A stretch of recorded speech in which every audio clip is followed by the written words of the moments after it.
survey teaching on the tree of life. But today I'm just going to switch it up. As is, I'm a lateral thinker, so I can't, it's very hard for me to stay linear on one thing for too long without diverging. I have to move all kind of understandings up at the same time. So I want to show you how it works. Now that we've gone through the tree of life, we've gone through the top 3 Sephirotic understanding. All right, you have Keter, Chokmah, and Bina, the Heavenly Mother, Heavenly Father, understanding and wisdom, the left and the right, the male and the female. I begin to explain this diagram because this is like, you know, the whole theology of our whole Bible is in our Tanakh is in this tree of life. So what I want to do is talk about food because, and apply what we know now on the tree of life. So as I've said, my premise is if you understand the tree of life truly, intimately, and you understand the code words, it's like the keys to the kingdom. No matter what you're reading in the text, it's amazing how you can plug it into the tree of life from the highest spiritual level all the way down into manifestation. And so let's talk about food. All right. Food is huge in the Bible. Food is huge in the Tanakh, and it has a lot devoted to it. You know, clean and unclean, how to have a kosher kitchen, the food laws. You know, there's a lot wrapped up in this. So let's just start here because it really is all in the food. As you will see, that, you know, man does not live on bread alone. And this is so true. And when you understand the tree of life and the different levels, physical bread, we are living on way more than physical bread. Okay? So the rabbis, because the other reason eating is so important, and I should have put down food, and I should put down, let me do that just so because I can, eating. Because food, what do you do with food? You eat it. All right? That's it. Okay? That's the whole primary purpose of it. And it is fuel. The way the whole system is rigged, food comes into our bodies and is absorbed, and as I'm going to show you on 4 different levels, and it is our fuel, it's our energy, what runs us in this present world. Without food, we would die. Our nefesh, you have to give your nefesh soul life food to function, to run on. So that's a pretty established principle. And then in relationship, the biggest, first theological, huge concept out of the box is, you know, the garden, Adam and Eve, and the Nakash, and what transpires, and how Eve eats, and then induces Adam to, entices him, so to speak, to eat from the tree of the knowledge of good and evil. And then what that ensues, that whole action. So it's a huge understanding to have. It contains many, many mysteries, many levels. So like I said, the tree of life, many levels. But we're going to start. Now, let me just give you the kind of the attitude in the Torah towards eating. And, you know, the reason I say this also, let me just say this, all right? I've done some videos on eating, on food, and like the pharmaceutical world, the GMO world that's taking over our food ingestion, ingesting the makeup of it on every level. It's crazy. And the consequences results. We're becoming very unhealthy. I mean, come on, this isn't rocket science. People didn't live at these levels of cancer, young illnesses, thyroids having to be removed out of 23-year-old kids, as I just constantly over and over again. There is something radically wrong. All right. And this is what not is bad in past generations. We are inheriting the sins of our fathers. It's compounding and compounding in every generation. And it's really, so we need, if you want to solve something, you better take, and this is why lateral thinkers are good, you better take a fresh look at the whole subject. And if you're a Gentile Christian and you don't want to understand clean and unclean eating, you don't want to understand what's going on in Torah, you want to just think those were Old Testament rituals and those people were just like hyper lawyers, so to speak, then, you know, I can't help you. I can lead you to water, I can't make you drink. But we've got to get the deeper understandings in order to correct our ways. So the rabbis, the sages, the prophets all agree that improper eating. So there's 2 things. In anything, there's proper eating and there's improper eating. Okay. Now, improper eating technically is called gluttony. All right. This is a sin today that is not much talked about. All right. And we need to bring it front and center. We need to get a handle on the biblical concept of gluttony in this category, food intake into our nefesh soul, because it's killing us. All right, that is the consequence. Way prematurely and in really nasty ways. Doesn't need to be that way. Now, the sages all agree that improper eating, the reason it has the power to turn our souls to wrongdoing. This is what, and not just on a physical level. I mean, not just like if you eat too much, you gain too much weight. This is the point. On every level. And again, what I'm going to demonstrate is how this all relates. The 4 levels of the soul, the 4 worlds, Zeranpin, how it relates to the upper triad of the Heavenly Mother and Father. Okay, it's all interconnected. So all sins result from and this is what is in the writings, the Midrashes. This is the conclusion of all the Torah sages and prophets. I didn't make this up, all right? All sins result from overindulging in food and drink. Now, there's many levels, food is used on many different levels, but we're talking primarily now, I'm talking about organic, food, and how it is the first level of understanding how we are human. We operate in all 4 worlds at the same time. Everything is interconnected. So one imbalance affects the others. So oversaturation. All right, so they say that all sins stem from overindulging in food and drink. Oversatiation, okay, which is another way. Overindulging, you oversatiate, you overfeed, you put too much fuel in the tank, okay. It leads to rejecting or forgetting God. This is what in the process, when you become satiated, be careful that you do not forget Hashem, all right? It's a very, very important principle, and over again, we've seen how it usually turns out. Now, this is the reason for fasting on Yom Kippur. This is one of the deeper reasons, is to get your nefesh. And the first place, let me say this, food goes into our bodies in the first, to feed our nefesh soul life, and then as it progresses on up into the other worlds that are part of us. Okay, so we fast on Yom Kippur because it afflicts our flesh, but it also puts us back in control. Because the whole trick is, things, we are to control our appetites and our passions. They are not to control us.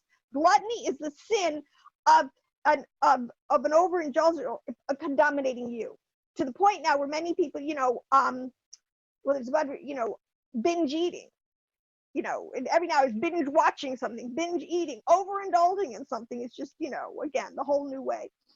So the biblical way is the body was designed in a way that the caloric intake, that what we bring in should be balanced by the output of energy. Again, you see this duality, this binary, the left and the right. Okay, so, and I'm going to show you, they have to be in balance. The job of the middle pillar, Yod He Vav He, is always to keep balance in every system that's always operating out there.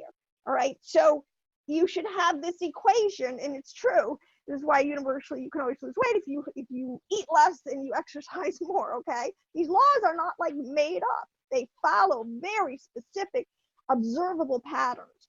Now, contrary to that, proper eating with the right intention, okay? And this again, now this is where it gets into something that I think, again, I really feel my audience, I want to try to bet Beit Ephraim, okay, the returning law sheet, because this is stuff that we really were not taught in depth enough about to really have the true appreciation and understanding, and then in turn obey. All right, I mean, a lot of you guys are probably like me. I was always like, well, give me a reason why I should obey that. Just don't tell me don't do it. Give me a deep, satisfying, intellectually expansive reason why that's not a good idea. All right, I was never one to just, there are people in the world that are very complicit, and that's a very good thing. But for those that aren't, you've got to have a deep, and I'm going to try to explain that here in the food eating. All right, eating with the right intention. This is why blessing your food before you eat it, blessing it after you eat it is so important. Why so many specific prayers are written around food. The whole, ritual of the Shabbat meal. There is so much deep mysteries that are embedded in a lot of the rituals that Israel has retained over eating prayers, and it impacts on many levels. Now, the reason is because, again, secular mind, you better check that at the door of this video, because we run on faith.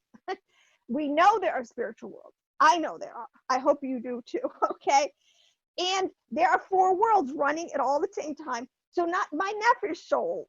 Let me try to do it this way, because what I'm trying to do is, again, always contrast, always duality. You have the male side and the female side, all right? And see, I want people to understand too, way past gender, all right? We're not talking about men and women, because, you know, I've got a left brain and a right brain, and they're functioning together. Actually, if one side gets out of balance when I'm eating, this is where we get these disorders, all right? It's all about balance. So these are principles that apply to every single human being, all right? Now, the point is that there are sparks. This is what, and another Jewish term, if you're not familiar with this, Ephraimite, sparks of holiness. Okay, this is a big principle, and especially in a lot of the esoteric Kabbalistic writings, because it's a word that is used, like we might use it, we would probably, the closest we would come to as a Gentile Christian, you would call it the light of life. It's l'chaim, okay? In everything fundamentally, as I try to show, at its core, the stone, the rock, the chief cornerstone is a light that is in everything. It is the original essence, pure, and it's spiritual light. You can't see it. You're never going to see it, right? That is in everything. That is the first foundational. But as we work our way down the chain, remember, food was all, in God, Yahweh's mind, right? It was in Hashem's mind. As it came down into Malkut, this is the world of physicality, obviously then, grains and fruits and trees and all sorts of things began to appear, right? So in a Pard's way, there is a literal, there are literal foods that we're talking about. And the pattern is always the same. When you have the correct archetype, 2 sides, male and female, and this is what I'm going to say, good and evil. See, because the point is, what we understand is we can grow up into understanding, and you can stop, and it says saying raka, which is your brother. You can stop speaking disdainfully, and because of things that you just don't understand. All right. Well, I say get understanding and wipe that smirk off your face before Hashem does. Okay. So, anyways, when we eat with the right intention, the sparks, the light that is in the food is literally released, and it's attached to our nefesh and our ruach, our body and our soul. So the point is, these sparks are released in the process of eating, and it releases nutrition, so on every level. So not only does it release, okay, let's start here, nutrients. We all know in food there's nutrients, trace minerals, and there's fats and amino acid, carbon. These things have such deep meaning. All right. Well, I mean, they parallel a lot of things, but it's the nutrients of the good part that we take into our body to run. And I mean, it's so sophisticated. I mean, there's so many, it's so sophisticated and spread out over the food groups as things we need. All right. So you have waste on the other side of this thing. So you would have the nutrients you absorb, and it's useful, or you have waste, things that were attached to those with those sparks, but are no longer needed. They're separated, and now that leaves the body, the system, as a waste product. This is a deliberate system that was set up, and it works in all human beings just like this. Okay. Now this is also portrayed in the concept of clean and unclean animals. I'm not going to touch on this so deep today, but there's a deep mystery that's being explained here, because even though Yahweh, when he made everything that was good, if your eyes are open, you understand that not everything in the universe was made by Yahweh, or is his systems, or is his combination. All right, there's plenty of unclean, like viruses. We know this in sickness, viruses in the earth level, okay? Or you get up into the soul and you can get demon possessed. I mean, you're the world of demons, or you go up higher, and evil principalities. So on every level, again, you have the clean and the unclean. You have sparks and husks. Now, this is a big concept, again, that you need to, what sparks of holiness that originally, were all evenly distributed. Everything was perfectly in order. In the creation, it was beautiful and it was good, and then there became the first glitch, of disobedience, which happened to be through this word in action, was eating. So it is curious. We have to go deeper. And you have, because you know this from me, these words are encrypted on many levels. To eat has many nuanced meanings in the Hebrew text, not just ingesting food. All right, it has a sexual connotation to it, absolutely. So we'll get there. So while this process works so that, like I said, the waste is driven ideas is the good side, the male side. Now, it's not like, again, we got to grow up understanding that when we talk about the good side, the male, you know, the right side, and oh, the bad side, the evil, the female side on the left side, we're not, you don't need to get personal about it, okay? This is a big, I feel strong about this. Where we're going to get to this level of understanding, we've got to not get it personal, all right? Because like I said, everybody has all these systems running in them all at the same. Everybody's male and female. We really are, if you incorporate all of our systems, okay? Our Asiya world, which will be having real men of gender and real women of gender, all right? Up into the world of Ruach, into the world of our Neshama soul life, up into the world of, you know, even more and more andronymous, because the unity gets more and more, gets closer and closer. Okay, I hope you can see that and understand that. Now, because seriously, and this is the principle understanding. So if it starts with a point and the point radiates, so the space down here is much greater, all right, than it is, than the elements between themselves are much closer to down here than they are down here. This is known as Malkut, the sea, Shekinah, the earth, the expanse. It's all spread out, all right? Didn't mean to do that little rabbit trail, sorry. Okay, so we have this concept of the clean, you know, proper eating, improper eating. And let me just say that this is the root issue, one of the root issues in the dialogues, and we understand this between like Paul and the other Jews, the Judaizers, and whether the new Gentiles, the new lost tribers coming in, those that are coming back into covenant, can, what to do with food, sacrifice to idols. Because the concept is, unless you redeem the food consciously with intention, like I said, this is some of the biggest things that we need to understand as Ephraimites, that we do need to come into intentional obedience on a lot of things, even if, and this is how it is just on the spiritual level, all right? You need to connect back. Now, overindulgence, all right, which time overindulgence on the psychological level is often what is kicked in and overrides the natural mechanisms. Now, let me say how this, all right, I just jumped a little bit ahead of myself, but let me just finish with this concept of good eating and bad eating, because also the first transgression in this is, and it's a spiral down here. So when action can, you know, it generates reactions, right? Every action generates a reaction, and pretty soon that reaction that just goes out and reverberates in so many different levels. And this is sort of what's going on. All right. Now, the first transgression of Adam and Eve, you know, Eve eating of the tree of knowledge of good and evil, giving it to Adam, this whole thing that happened, the progeny that came from it, this whole sequence, okay, is the first transgression we're given, because it totally illustrates the whole, and this is why, and I'm saying this also, I know, for people who are into the seed of the serpent doctrine, which I am, which I believe there's tremendous validity. It's all over the text when you understand the keys. But even on a deeper level, what is going on when you do mixture, all right? Pure, when you mix pure and unpure. So this act in the garden was the first transgression, and it introduced from there on a desire for all material bodily pleasures and all sins of the flesh to have preeminence, dominance in our psyche and how we're operating, because it became the first responder, all right? And that is the problem overall, all right? We're supposed to be ruled by our mind, by our will, by our higher nature, and we ended up in a situation controlled by our lower nature, and that's what has to be corrected. So that's, and that, because again, we're back here to these sparks and these husks. And let me get one more thing, because I think I can illustrate this.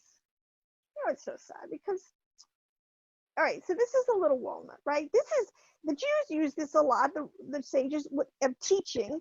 Okay, this is what they would call like a teaching aid, because of the way it is. There is a husk, there is a hard, this outer, the skin, this outer is called the husk. You have a fleshy inside, and then you have the two, they really follows the brain. That this is a great snapshot, because the archetype is true. So when everything is going to follow the left and the right brain, and this would go down into the spinal cord. I mean, there's so many levels, but what I want to tell you is, in order to get to the meat, let's say that nut that's inside this, which is what we eat, we eat the nut inside, right? We don't eat. You have to crush it and break it, and the pulp, the skin has to be crushed and pulverized. There's a lot of processes, because what it's telling you is, in this process when we eat, of separating the sparks and the husks, it's quite an elaborate process, right? If you know anything about body physiology, I mean, it's the whole digestive system is so intricate, and it goes through so many different channels all the way down these big intestines, and there's just, you know, from when it goes into your mouth, down your throat, your esophagus, all this way, it's very, and then as you pass it out, some very sophisticated and elaborate. I defy any engineer to come up with anything really as brilliant, and to keep them separate. And all right, but there again, this tells you, when we have so many gastrointestinal diseases in the Western world, something's wrong. Something that we're doing in our food ingestion is not causing us to digest properly. All these flags. But this is the first time where, all right, so let me try to explain this, the sparks and the husks. So look at the sparks, the sparks are here, the husks are here. When you understand the bigger picture, and I won't go into detail, the left side, the reason there's a connotation, I've said this, of the left side of the female, you know, being looked at in a negative light. It's not because she is, this is our Heavenly Mother. But according to the, you know, the Enso of the great I am design, he put evil, the evil inclination, the trip ups for us, he put all of the evil, you know, because he made a system of free will. So he put all they're called clip ups, they're called husks, all the trip ups, all the possible scenarios, whether they be in the food category, a soul category, a spiritual category, they are on the left side. See, that's what I say, these things are very geographic, and they have to stay, you know, okay? So this left side, that's why it gets a bad, but it's being redeemed. This is the whole part. Earth, she, Shekinah, all, the sea, the bride, what is being redeemed, and will be remarried, will be rectified, will be re-established in pure righteousness with all the other systems. I mean, this is the storyline, okay? So this concept of these sparks of holiness, this is what is good in the creation, these husks that got here. And they got here basically the clip-off, which is sort of over in here, especially in the north, in Gavera. This has a ruling and a reigning, has an authority, the way the thing is set up, that cause and effect. So if you do something, overindulge of anything, there will be a consequence. All right, I mean, it's just, that's the way the system is rigged. You're going to reap what you sow. Now, the only way to get around that, and this is why in the New Testament too, and this is a huge bar, if you really, where the just can live by faith, in the sense of we can, you know, in an imperfect world, by prayer, by intention, by blessing, bless our food, and that the husks, the negativity, or you can look at negative energies, you know, any demonic influence, anything, you know, can be nullified by the blood of Yeshua. You know, this is kind of, these things cannot harm us. We can extract the good and throw out the waste. Now, so today we're good and evil are mixed, and the whole point of the food laws, especially for our food, is to try to get us to eat healthy food, real food, living food, in the proportions and the combinations and the ways and the seasons and everything that Yahweh would have us for optimum health. Okay, now it's all, like I said, it is all in the food. And I told about, now the other thing that's involved in food, all right, there's a couple of things that go on that trip us up here. All right, let me just finish with my little thing here. Sorry, because I'm looking at this. I explained the sparks and husks, all right? The light from the negative energies, from the waste, the good from the bad. There's a process that goes on, right? I don't think anybody kind of, now, and it's another way to equate positive energies and negative energies, because everything is really energy. Now, and the whole thing with food, and the whole thing really, why on a deeper level, our whole life is a process of separation, separating us from ourselves. And of course, you do that for your loved ones, you want to do that for your nation, you want to do that at any level. You want to separate the good from the evil so that you can keep, you know, under the influences and receipt of the good and throw out the bad. All right, that's the plan. Choose you this day who you're going to serve. It's always like that every day. Sufficient unto the day is the evil thereof. Okay, so when it comes to food, it's obvious to everyone today, you can eat the wrong foods, obviously, and get sick. You can eat the wrong foods and totally destroy the physiology, the physique of your body. I mean, we see this. Obesity is a very serious sin that is affecting and impacting everyone, our children, as much as any climate change thing, all right? Because we are ruining the future health. We've ruined ours to a large extent. I mean, we're ruining for every younger generation that comes by. It's getting worse and worse. And we can't, you know, I know that modern medicine tries to portray this, oh, it's a panacea of cures out there. I've been in this it's not, trust me. It's very, you think miracles are rare? Okay. All right. So when we eat, not only in the first level in our nephesh soul, we are given the energy and the fuel we extract from the actual physical food. It's nutrients, because everything is made up of, you know, carbon, and I had it written down here, some helium, carbon, there's 3, and oxygen is in everything. Okay, all organic material. All right, and these all go into our body and they help us on all different kinds of levels. But there's a psychological, the next level up in your soul life is your yetzirah. Okay, I'm saying, and it is your emotional. A lot of times it's your emotional. It is what it gives you, the places where you have things you can enjoy. It has great, it's our emotional life where we get pleasure out of things we enjoy. There's a sense of elevation and beauty. And I mean, we're way past the physical. We're beginning to kind of get into the ether out there, the greater, deeper qualities, all right? But food, on the negative side, the enemy knows how to get us stuck in where we get hooked on the cycle. And this happens, this can happen with alcohol, it can happen with drugs, it can happen with food. I mean, this is what an addiction is, all right? It gets your body to need that program to run, bottom line, or other it won't be happy. It'll make sure you know it's not happy, okay? So again, if you get addicted to certain, like to sugar, to coffee, to drugs, to anything, to sexuality, I mean, you are going to reap the consequences of that. There's going to be no getting around it, okay? But this is because in the first world up, the world of Yetzirah, in our physical, and after our physical into our psychological, food, if you really read closely with even this fruit that you looked at technically, it was good to look at, and it was good for food, and it was good for gaining wisdom. Okay, those 3, I'm not going to totally break it down, are an allusion to the 3 other worlds. Remember, I told you 4 worlds, always 4 worlds, 4, you know, stacked systems, computer that are running in us all the time. So good to look at is in the category of the eyes, of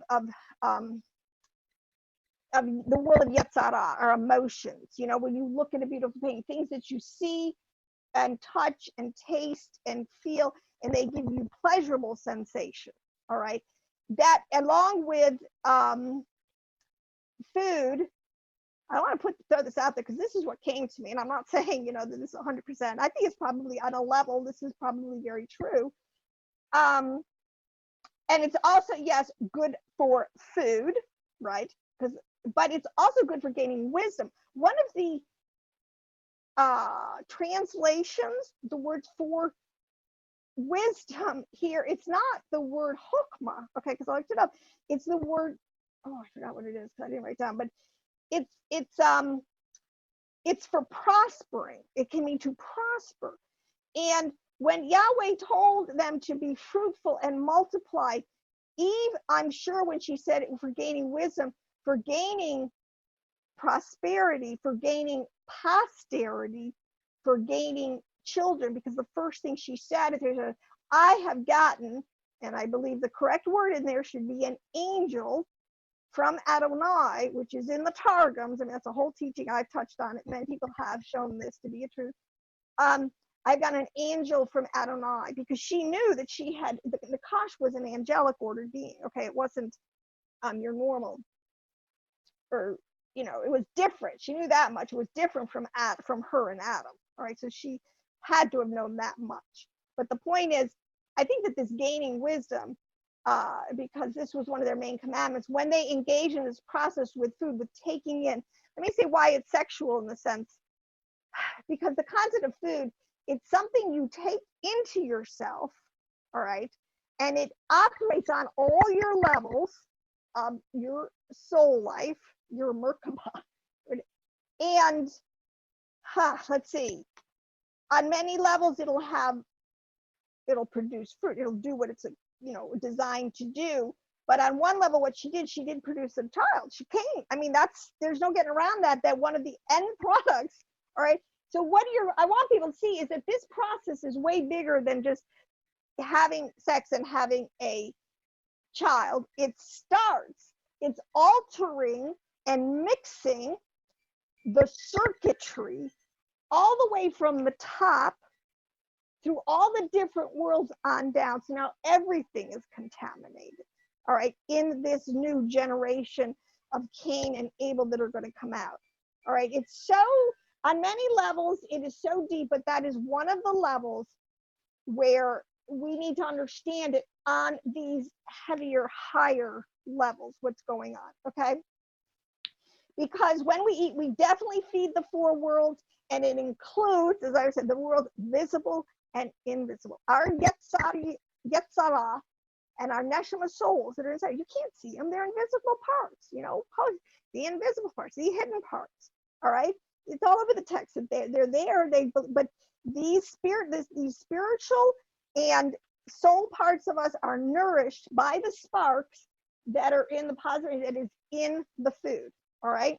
So from now on, and this is, and I said to really intentionally, was bless the food, be thankful for the food, because Hashem is the giver of every good and perfect gift. Now, let me just look at one other little thing I want to say, like manna. When you talk about food, one of the things that comes up, people will ask about, well, what about the manna? What were they eating in the wilderness? And this is what's really interesting, because it's called the bread of angels. Okay, now bread is a word that is used to designate, it seems in many ways, the food source, what is feeding, what is being ingested and going inside of an entity that is empowering it, energizing it, fueling it. All right, this even the angels, there are verses that allude to. So manna, what it is manna is light, is food. It was a food. It was a real something. They could go out and get it every day, and it was absorbed directly into their body, and it had with no waste particles. It had no physicality in the world of Asiyah. This is why, so it had to be collected every day, because it would like disintegrate. The light would evaporate. It didn't have any husk, anything around it, or seed, to put it into the ground. It had to come back every day. The Father rained it on them, so to speak. He gave them the bread of angels every day. Okay, this nourished them in a much higher level. It nourished their ruachs directly. And, you know, he was showing them, you know, kind of a higher way. Whew, this gets in some of the mysteries in there. I won't unpack that. But manna was truly, when it says that it truly was a bread of angels, it didn't have the final garments of the klippah of down here of malchut and of physicality on it. It was just right above it from this kind of realm. Okay. Now, in the process of separation, this is, you know, this is again what they're getting into the theory of death.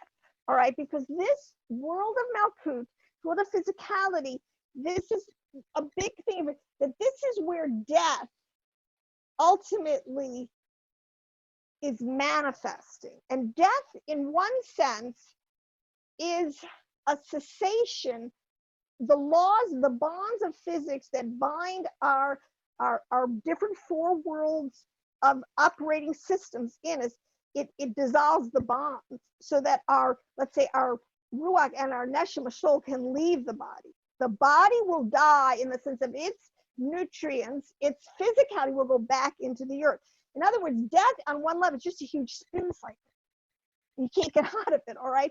Oh, wretched man that I am, I'm just constantly stuck in this spin cycle, all right? And everything does it, even the food, the whole process of the seasons of food being, you know, you go from winter to spring to summer to fall, and what is happening to the food in all those different seasons is, again, telling us very important true spiritual principles and realities that are going on. So it is, you know, death, we do need to, death, when death gets swallowed up in victory and we get released from this spin cycle, oh, what a glorious day it will be. So to kind of just wrap up, because I just want to say this about, because I know I didn't finish it, sorry, about food sacrifice to idols. Again, the reason why it is so important that a knowledgeable or a believer with understanding does not partake of food that is sacrificed to idols, where Yahweh Elohim is not acknowledged, where he is not thanked and blessed and glorified for providing this. And so those sparks of holiness cannot be released. Because see, it's like a magnet, like attracts like. So in a lot of ways, as you acknowledge the Father, that's like a magnet that's drawing everything good in your to you. All right. But see, this is why, again, we're seeing so much illness today. How many people pray anymore before the food? How many people today, we're so dumbed down, we're so profane, we've lost so much of our foundation and our root system. People don't really even and I felt guilty for this. So this is a very convicting message for me too. Understanding and how important it is to stay rooted in intentional behavior patterns that honor Torah and obey, you know, the heart of the matter. Okay. Okay, but let me just go through this. So this concept of food. You know, I just want to say this other thing, because it came to me, why? Because first I couldn't really understand it. Didn't have why. This was in the news a couple of months ago. The rabbis down in New York were like so, especially the Hasidic rabbis, there was a big stir because they wanted the right to refuse vaccines in their communities amongst their people. And the government or the local, especially the local district, was getting very no. We're going to tell you what to do. And they're saying, no, it's our right. We have a right on what we subject our children to. We're not going to get them vaccinated. And truly, I lost track of the story. I don't know how it turned out. I hope the rabbis have their way, because that's the American way, okay, our Constitution. But the reason why these Hasidic Jews who are very tapped in and understand food and a lot of, and why something like vaccine, taking into yourself all those chemicals and combinations where you just don't really know what's the side effects of all this stuff. You can believe it. Anything that, see, this is the homeopathic, any homeopathic medicine, and they'll tell you that it has no side effects. I mean, it's fine, you know. why should you ingest yourself with something? This is always with things that have tons of side effects and bad. You're just taking on a lot of negativity, a lot of bad house. And when we know, and even if it's anecdotal, I don't have that there's plenty of healing properties in these plants, and we need to get in there and extract those lights, those sparks of light to heal us and bring us back up to speed. But anyways, these rabbis, these Hasidic, they're tapped in. They know, they understand. So with plants and animals, again, the reason why, and the words that the ancients use, the words that are used in our texts to explain these mysteries, these deeper level understandings, the way they talk, this is how we need, and it's all been truly deeply encoded in the Kabbalistic writings. Because the job of the esoteric writings of the Hasid was to retain these deeper mysteries. All right, you didn't need to have them all over, the Sunday school stuff. Wait till the kids are older. But the information had to be retained, and so it's encrypted in these kind of theologies, understanding the tree of life, how the right and the left work for Yahweh's purposes. All things does work together for good. Now, and they use words like earth, air, water, and fire. All right, those are the words they use to explain. And they also use these were dry, cold, wet, or hot, and how the 4 seasons, each season. So when you get into trying to follow the charts of all the sages as they're putting this information, you've got to get savvy with these categories of classification. All right, and then everything in the physical world of Asiyah, especially is impacted in the cycle, and they need each other, is sunlight, water, soil, and wind, which is the same thing as fire, water, air, and earth. And it's displayed, or it is, why wouldn't it be the word displayed? It is the processes of dry, cold, wet, and hot, and even things that get released. Some foods then don't get released unless they're warm. Some foods you warm and it kills it. So there's a lot of wisdom and understanding. There's a lot, to be known about this. It's not it's a very, very deep subject, and I think we're just beginning to get back to understanding the food. And the point is, people, if you let your enemy feed you, he's going to kill you. Right now, today, the food industry in America, in my opinion, is overrun by the other side, who are just making buku bucks off of us, addicting us in bad ways to foods, either getting addicted to sugars. So many I just had a sparkling water the other day. Oh, it tasted delicious. Whatever that little aspartame thing in it. I drank the whole thing in an hour. I never would drink it was so addictive. I couldn't stop drinking. It was delicious. Okay, now I was smart. Okay, boy, I'm sure not going to do this I'm going to be addicted to this stuff in no time. All right, because the pleasurable sensations, the psychological bells and whistles this is just a little sparkling water. People, this is what, oh my gosh.